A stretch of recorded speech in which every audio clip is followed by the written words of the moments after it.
Well, it's about that time again. Time to talk about the big brown bear again. Or at least a few of his many cousins. And I apologize if I sound a little odd for this video. I kinda caught something from that convention I said I was going to.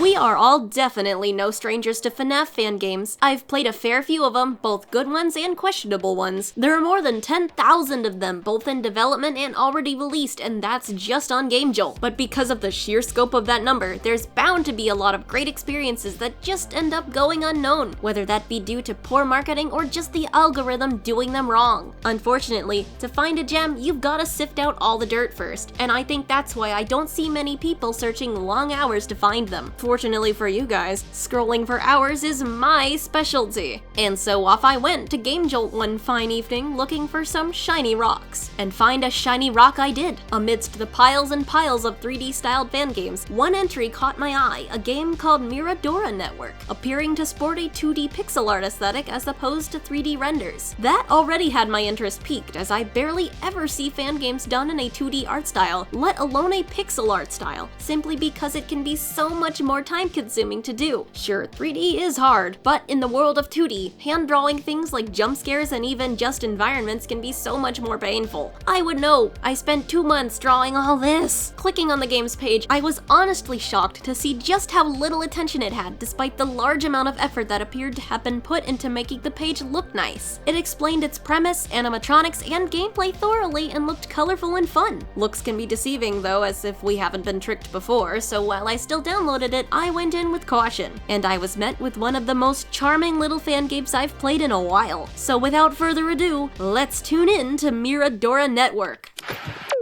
So, finer details out of the way first, Miradora Network was released on Gamejolt on December 24th, 2023, developed by Freitas Dev in GDevelop, which from what I can tell is an online no-code game development software that works similarly to ClickTeam Fusion. The game takes place entirely within the television station known as Miradora Network, located in the fictional city of Miradora, New Mexico, which roughly translates to the viewpoint. Focusing on family entertainment, Miradora Network uses animatronics to present its programs, featuring 5 shows. Flavors of Home, a cooking show presented by Lily. Night and Party, a game show starring Blade. Together in the Afternoon, a fashion advice segment featuring Billy. An unnamed interview program presented by Princey. And Sunday of Lion, a comedy and action show headed by Lion himself. Founded in 1977, the studio is owned by a man named Edgar Kenneth. We'll talk more about him later. Miradora Network is a classic sit-and-survive fan game, but with some added sister location charm in the form of mini-games that break up some nights to further develop the game's world building and the animatronics' roles/personalities, giving them dialogue and showing them in their elements while running their shows. Let's hold off on spoiling all that yet though and get right into night 1 of our stay at the studio so we can go through it a little more gradually. Which is not something that Miradora does, actually. Be gradual, I mean. The first critique I have of this game is that it doesn't have a good tutorial. I recognize that many FNAF games, official or not, don't have a straight-up tutorial in the normal sense, but there is a usual buildup of animatronics being added over the course of several nights. You even see it in FNAF 1. The game teaches you about the doors with Bonnie and Chica, then about Foxy and the cameras on night 2, then finally about cam stalling on night 3 with Freddy. What Miradora Network does is give you several paragraphs of text you can read at any time on the main menu, and then on night 1 it just throws every single animatronic at you. They're not too active on night 1, but it's not very intuitive to try to remember everyone's mechanics when you're not too sure who everyone even is yet. To the game's credit, it does tell you everyone's names on the animatronics section, but it still takes a minute to remember, and I still mix up Blade and Lion. Okay, enough harping on that. I do find it interesting that this game chooses to have everyone come out right away, and the fact that I never wished for anyone new to be added is honestly worth praising the game for. However, it is gonna make talking about individual nights a little trickier, so I think we'll still go night by night, but we will explain everyone as they become problematic, because not everyone starts attacking at once even if they are awake. On night 1, we get introduced to all of the resources we have to keep ourselves alive. Number 1, the green button on the bottom left allows you to access a kind of camera system. Although unlike a usual cam system, you can't see specific rooms, only specific animatronics, and you can only select one animatronic to view at once. It's honestly more like a radar system. Certain animatronics have UI elements that only appear when they are selected, and these elements are required to keep them at bay. An example of this is Lion, who is the #1 guy you'll need to monitor on every night, as you have to constantly delay his show to keep him from ending your night. You'll probably spend most of your time in the cameras dealing with him. The other important aspect of the cameras is the music note up top here. Throughout the night, your panic meter will increase as ambient noises play, like robotic talking and stomping. Your panic will also increase whenever an animatronic appears. Let it get too high and the fog will begin to obscure your vision before your night's over. If God had wanted me to live, he would not have created a heart attack. You can decrease your panic by clicking on and holding the music note, which plays jazzy music to help you calm down. However, you cannot access your cameras during the frequent blackouts that the studio experiences. They happen once about every 6 to 7 seconds and last for about 3. I'm not sure how I feel about this mechanic. I feel like it's just a way to force you to be inside the office because otherwise you'd probably spend most of your time in the cams. And while no one's attacking, blackouts can be boring. I think maybe there should be something to do during them, like needing to crank a lever to get the power to turn back on. Though if someone is attacking, you have the second button on the bottom, which allows you to hide in a locker. This works on most animatronics except for Lion, and another one we'll talk about in a bit. The primary one I'll mention is Lily, who will show up in the left doorway and stare at you. After you hide, you'll know it's safe to exit when you hear her walk away. You can also tell if Lily's shown up while you're looking at the cams by the music that plays when she appears. But successfully defend yourself and you'll pass night 1 to receive a phone call from who I'm pretty sure is your lawyer checking in on you. He informs you that you cannot leave your hiding place because the police are watching your house. But that's all the information we get for now about who we are and why we're here before entering night 2. And before it becomes more apparent, yes, the game does have some broken grammar here and there. I'm not going to comment on it much, since the creator's native language is not English, and I think it's actually very cool of them to have translated it into English for more people to enjoy. On night 2, we start having to worry about 2 more animatronics, Princey and Blade. Neither of them are really necessary to check on in the cameras since they have very obvious tells, but Blade does have unique UI that shows how close he is to attacking. His attack has him begin running towards your office, recognizable by a sprinting sound that gradually gets louder and more intense the closer he is to you, before he crashes into your office with a bang if you're hiding. If you're not hiding, you can probably guess what happens. If you need to, you can exit the locker while the office is shaking, but not before. Princey is a lot quicker to deal with than Blade, but is also a lot quicker to attack. She will appear in front of you and you'll have to click on a circle that appears to spray her with a water gun. Always prioritize her before dealing with anyone else because her timer is relatively short. She often can still appear if Blade is in the process of attacking, so it's not a good idea to hide at the beginning of the running sound because you've gotta be ready with your water if needed. Something cool the game does is it uses the same music for when Lily and Princey appear, but Lily's uses bells as an instrument and Princey's uses synth, so you can tell who it is even if you're looking at cams by listening for the difference.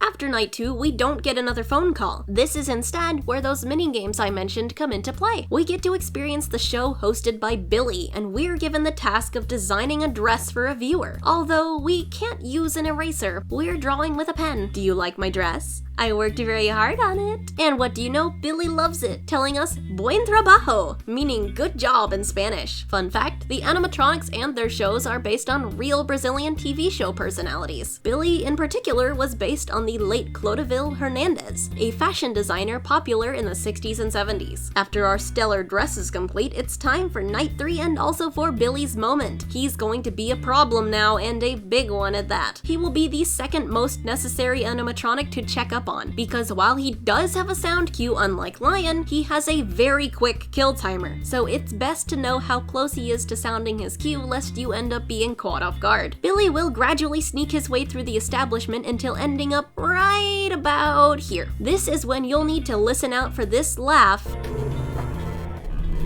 and be ready to click that locker button right away. Better yet, do it early if you have Lion taken care of and a low panic meter. He will make a footstep sound when leaving, and that's when it's safe to come out of hiding. He resets all the way back to his base spot and probably won't come back more than once during night 3, but he gets a lot faster later on, so don't forget about him, because he does not have a music cue or a visual cue when he shows up. Successfully deal with Billy, and it's on to night 4, and then the next minigame, this time with Lily. Based on the Brazilian personalities Ana Maria Braga and Palmarinha, hope I said that right, and Lily doesn't have anything to say, merely staring at you as you're expected to drag the ingredients into the pot to make a wonderful meal. Splendid! It's not too hard to be fast enough, but in the case you do sit around too long,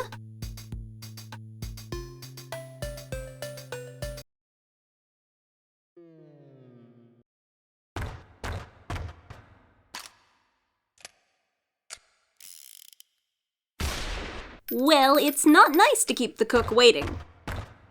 I love that at this point, outside of Billy's game, there are secret endings you can find in the minigames if you try everything. It adds a lot of replayability, and I love that when it comes to FNAF fan games, since those especially are known for being pretty linear experiences. We've already covered the animatronics and the mechanics, so let's just go on to the next minigame, which has a bit more to it. We'll be meeting Princey on the set of her interview show. Princey in particular is based on the late Hebe Camargo, a Brazilian singer and actress. You can ask Princey a set of basic questions. I am not in danger, Skylar. I am the danger. Although, since the timer keeps running while she answers, and she takes a bit to get through a sentence, you won't be able to get to them all in one session. She has info to give, like her name, her occupation, and her opinions on her animatronic coworkers. Scroll up far enough, though, and you'll see a red question? Oh, look at that, we're out of time. Darn. Nah, just kidding. Let's go in here with a fresh timer and ask her the red question instead. She'll get shy about it, but you can push her to answer and get her to reveal that she is actually a ghost possessing the Princey animatronic, and that her real name is April White. You can now ask her age, how long she's been here, and about the others possessing the other animatronics. You are still timed though, so before long, she'll have to go, but she thanks you for listening to her. You know, I wish I got the audio for this part, but guess who didn't select the right source and instead ended up recording the Discord call I was in where we were messing with a TTS bot? That No, I Fortnite guy wanna know what when I this see game the is. rizzling up ninja I skin. really want to get this game. I am muting this bot. Yes, I asked for permission to include this. In fact, these dummies are who told me to add it. Back to the game though, assumedly you're not playing as the person surviving the nights right now, otherwise I don't think Princey'd be so eager to talk to you. But who is the survivor though? Get through night 5 and we get another hint. We receive a phone call that reveals we are playing as Edgar. If you don't remember, he founded the studio. His lawyer is cutting him off due to all the trouble that Edgar is causing for him, and warns him that soon the police will discover the illegal lab he's been hiding under the studio. Sound familiar? Edgar attempts to explain the evil animatronic situation, but to no avail. Also get it? It's a hidden lab, the lawyer's name is Paul. So is this the end for Edgar? Nope, the game actually has 6 canon nights. So we've got one more to go, and this one's the hardest yet. Everyone's on max difficulty and constantly attacking, so you'll need to be on your toes. My strategy went as follows. I start the night parking the camera on Lion and just hold the panic note until the power goes out. Then, when it's back on, it's back to delaying Lion, but I periodically flip over to Billy to check how close he is. I repeat this and try to keep staying in the cameras for as long as I can outside of dealing with the other threats like Princey and relying on sound cues and listening very closely for Billy's laugh. Thankfully, this night actually ends at 3 AM as opposed to 6, with us taking what sounds like a pan to the head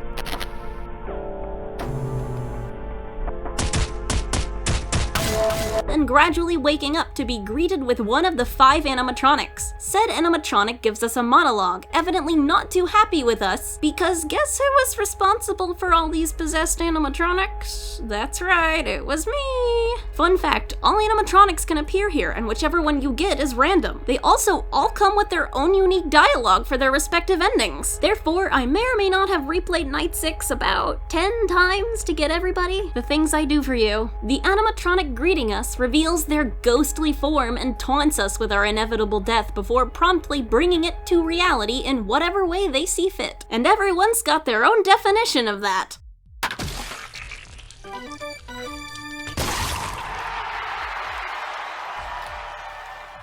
You know, I never mentioned who Blade was based on. He didn't get a minigame. He was based on the late Brazilian comedian Jose Abelardo, better known as Chacrinha? I hope I said that right. Or close. And with that, our stay at Miradora Network is over, but it isn't the end of the story for the animatronics. No. Having finally taken out the one responsible for their deaths, they actually go on to live the lives they were living before they died. After all, it's been only about a year since they lost their lives, at least according to Princey, so I imagine it wouldn't be that hard to do besides adjusting to being a robot animal. Blade resumes his life as a clown. Lily becomes the best cook in Mexico. Not sure how given she can't taste her food, but what do I know? Billy goes on to become the fashion advisor of Queen Elizabeth II. Lion owns a taxi fleet, and Princey marries the Walter White and adopts 2 children. Seeing this absolutely destroyed me when I was playing this the first time. Princey White, after getting married, opened a flower shop and adopted 2 children. Oh, she adopted kids?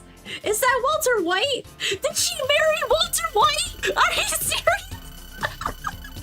If an animatronic canonically marrying Walter White isn't enough to get you to play this, I don't know what is, man. I don't play many FNAF fan games that have feel-good endings like this. It's a nice change of pace for the characters involved to come out of the tragedy with something to be happy about. But with that, that's all for the canon nights of Miradora Network. You can actually play up to night 10, but you don't get any more story. It's essentially just a challenge mode. We do have more we can do though. One of the reasons I wasn't reviewing this game for a while was the planned update that adds a new mode, Nocturnum Mode. We also have a few more bonus things we can look at that reveal more lore, but let's look at the new mode before we really unwrap the story, because there's a lot more to it than we've seen, and trust me, it's a doozy. So, Nocturnum Mode is basically a collection of specialized minigames, and there is one minigame for each animatronic. Unlike the story mode minigames, these don't have dialogue, but they still have to do with each animatronic's specialty. I have some critiques of this mode, as in my opinion, it falls a bit short of being as fun or challenging as the main game, but it's still nice to have additional gameplay included. These minigames can be tackled in any order, and there are 5 in total. As you complete them, the heads of the animatronics on the bottom will light up. Versus Lily has you needing to drag ingredients into a pot to finish 4 dishes. The ingredients can spawn anywhere, and you'll need to hold your left mouse button to use your flashlight to see them. Sometimes the Lily animatronic will appear and make a continuous sound. Shine your flashlight on her to scare her away before it's too late. Abigail, the ghost inhabiting Lily, can also appear, and you must be careful not to linger your light on her or she'll take away your ability to grab items for a brief period. One big problem this particular minigame has is that items can spawn behind the decorative objects, and when items have spawned, they will never change position. They also do not make a noise when spawning, so it's difficult to tell if this has happened. Grabbing at the decorations will usually reveal the hidden item, but if you really can't find it, you'll have to restart. I think an easy fix for this would be to have the items change locations every 30 seconds or so, since it usually doesn't take that long to find one. Versus Billy has you holding your cursor on a sewing machine to get your sewing progress to 100%. You still have a flashlight here, and sometimes Billy will appear and play his laugh. It's much quieter than Lily's sound cues, so always be listening. He is also harder to find given that he's tinted blue and can blend into the darkness. Like Abigail, Billy's ghost, Clovel, is here as well, and if you linger too long on him, he'll make it so you can't make any sewing progress for a bit. Sometimes he can spawn directly behind the machine, which is annoying. Something I hadn't mentioned in Lily's game is that when a ghost disappears, they'll make a little whining sound,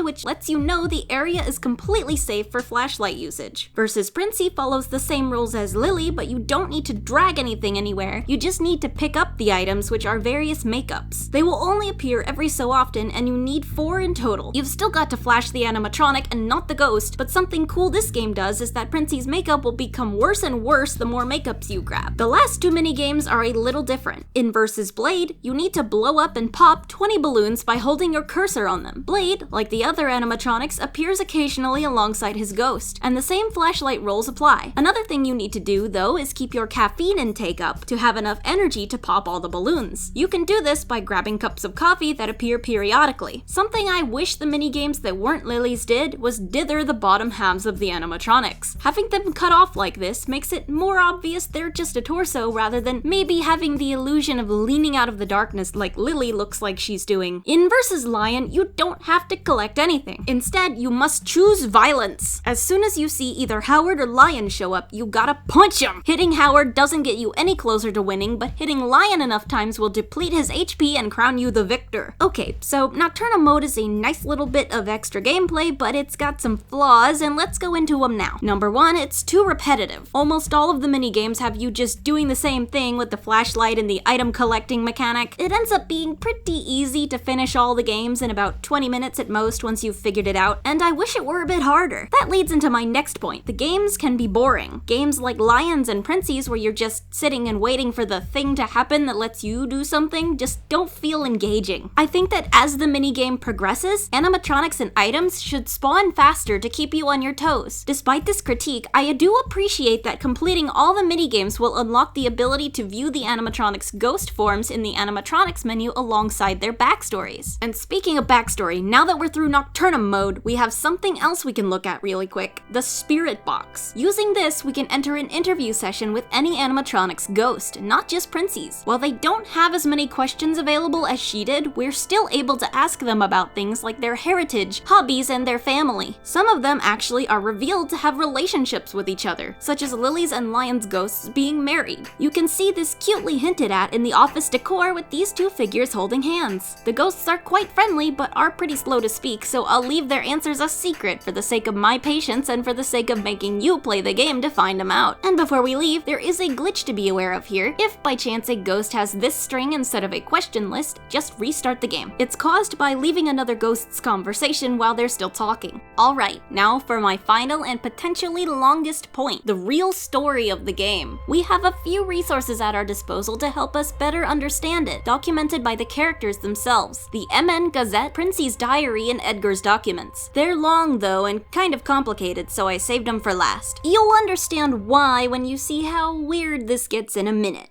In the year 1974, one Edgar Kenneth is brainstorming a new facade for his ongoing narcotics trade. He needs something big enough to hide an entire laboratory underneath, but it should be something that'll provide profit of its own. A television studio should work well enough, he thinks. With previously saved resources, the studio is begun. With this new venture, Kenneth hopes that he may eventually be able to leave the shadow of his employer, someone named Haximus. He takes no other distributors with him. On May 5th, 1975, Miradora Radio, a new television station, is founded in the city of Miradora by Edgar Kenneth, then 75 years old. One day, while on the job, Edgar discovers a mysterious old book titled The Hundus Mortuorium. It appears to contain rituals involving the dead. The book states that in the land of the dead, Mortua, there is a president of souls. In exchange for a certain amount of souls, one can demand a wish from him using a ritual outlined in the book. Edgar realizes that he can use this to keep himself alive in his old age to continue his empire and potentially become the chief trafficker. While there is a rule against directly wishing for immortality, Edgar plans to wish for rejuvenation, which will make him younger again and give him more time. Unfortunately, there is a page torn out of the book discussing crimes against the power of Legalis Mortuorium. He dismisses the leftover scrap as unimportant. In early 1977, Edgar successfully summons the President of Souls and receives his wish for rejuvenation. He is now in debt for 5 souls, but he knows just who can help him with that. On March 3rd, 1977, a change takes place in Miradora Radio,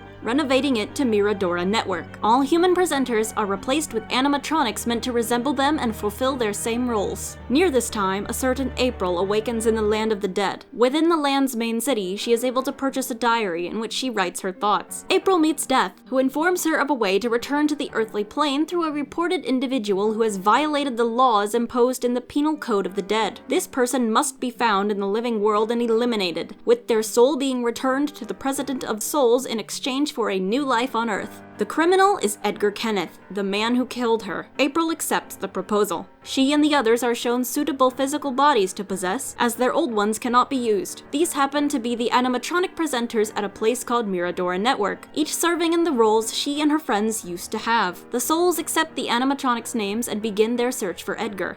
Edgar begins to notice Haximus suspecting him, ordering him to meet. Edgar does not attend. April notices that Abigail has already begun her work, unloading her revolver on everyone on Lily's set. The next day, all of Edgar's laboratory's employees are missing. The most notable of these employees is the chemist Werner Rosenberg, whom Edgar now suspects of being a traitor as he had gone missing even before the others. Werner is now taken care of, but it's too late. Abelard finds a better place to hide the bodies, a laboratory underneath the studio. They aren't sure what it's for, but it's big enough to work. On September 27, 1978, the police release a wanted notice for Edgar Kenneth for multiple crimes including homicide. Edgar's home is compromised, the police are on his tail, and he needs somewhere to hide. His lawyer, Paul, suggests he hide in his studio until the dust settles. With no other choice, Edgar settles in for his first week at Miradora Network. The Souls take note of this. Before 1979, less than 5 years after the founding of the studio, Edgar Kenneth is dead.